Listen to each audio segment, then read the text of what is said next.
एक और बड़ी खबर अभी भी आ चुकी है। सीज फायर के बीच ईरान ने ऐलान किया कि 15 जहाजों को हॉर्मुज से निकलने की परमिशन हमने दे दी है, लेकिन 15 से ज्यादा जहाज हॉर्मुज से नहीं गुजरेंगे। ये युद्ध विराम समझौते के तहत हुआ है, जो आंशिक समझौता जिसको कहा जा रहा है, जिस प्रपोजल पर डिस्कशन बताया जा रहा है। बंगाल की रैली में प्रधानमंत्री नरेंद्र मोदी का टीएमसी पर बड़ा प्रहार, कहा ममता की पार्टी के पापों का प्याला भर गया है, 4 मई के बाद हर गुंडागर्दी का हिसाब लिया जाएगा।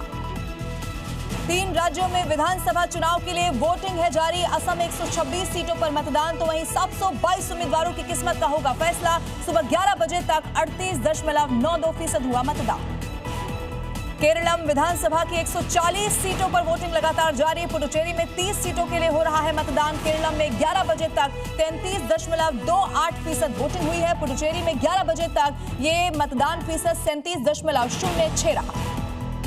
नितिन नवीन का विपक्ष पर करारा वार, कहा राहुल गांधी में ज्ञान की है कमी, टीएमसी को सिर्फ घुसपैठियों की है चिंता, बंगाल की जनता की चिंता अब हम करेंगे। महिला आरक्षण पर प्रधानमंत्री नरेंद्र मोदी का बड़ा संदेश, कहा नारी शक्ति के दम पर बनेगा विकसित भारत, महिला आरक्षण आज की सबसे बड़ी जरूरत। बंगाल में चुनाव से पहले बीजेपी उम्मीदवार का ऐलान, बोले बंगाल में नहीं बनने दूंगा बाबरी, जरूरत पड़ी तो करूंगा। अयोध्या जैसी कार सेवा, कोलकाता पोर्ट से बीजेपी उम्मीदवार हैं राकेश सिंह। इंदौर नगर निगम में वंदे मातरम गाने पर बवाल की खबर, कांग्रेस पार्षद फौजिया खान का वंदे मातरम गाने से इनकार। हंगामे के बाद सभापति ने कांग्रेस पार्षद को सदन से निकाला बाहर।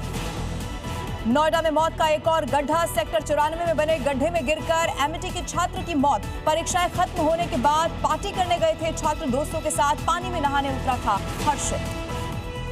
ईरान अमेरिका सीज फायर पर लग सकता है ग्रहण, ईरानी संसद के स्पीकर का बड़ा बयान, बोले प्रस्ताव में 3 शर्तों का उल्लंघन, ऐसी हालत में बातचीत करना बेईमानी होगा। विदेश मंत्री अराक्ची ने भी सवाल उठाए। और सीज फायर के ऐलान के बाद भी लेबनान पर इजरायल के हमले लगातार है जारी। अब तक 254 लोगों की हो चुकी है मौत। हिजबुल्लाह के ठिकानों पर स्ट्राइक, 1 मिनट में गिराए 160 बम।